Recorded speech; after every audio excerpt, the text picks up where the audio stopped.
Zaporeak irabazi gabeko elkartea da eta Lesbosen, Moriako kanpamenduan dauden errefuxiatuentzat otordu duinak kozinatzeaz arduratzen da egunero.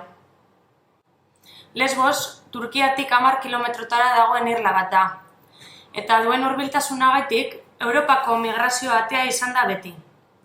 2016an migrazio masiboak eman ziren Egeo itsasoan, eta bai Greziako gobernuak, eta bai Europar Batasunak migrazioa kontrolatu nahian Moriako errefuxiatuen kanpamentua sortzea erabaki zuten. 3.000 pertsonentzako diseinatutako esparruan, 13.000 pertsonatik gora pilatuz.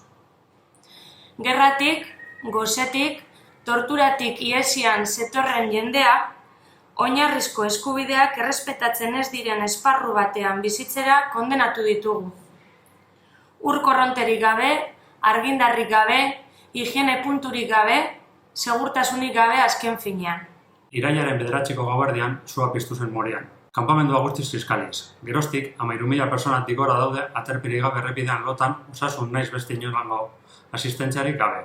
Errepresioa da gobernuaren ekintza bakarra, eta larrialdi egoera honi aurre egiteko gobernuz kanpo berakundeen babesa soilik daukate. Gure aldetik, Zaporearen sukaldeak 4.000 otordutik gora ematen ditu egunero, eta zuen laguntza behar dugu ura eta janaria eskaintzen jarraitu ahal izateko. Lagun, gaitzazu laguntzen!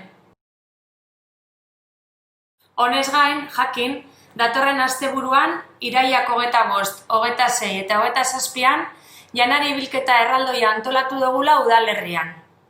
Batzeguneak eta ordutegiak aurrerago zehaztuko doguz.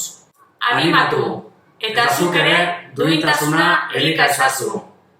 Behar zaitugu, haiek ere behar zaituzte.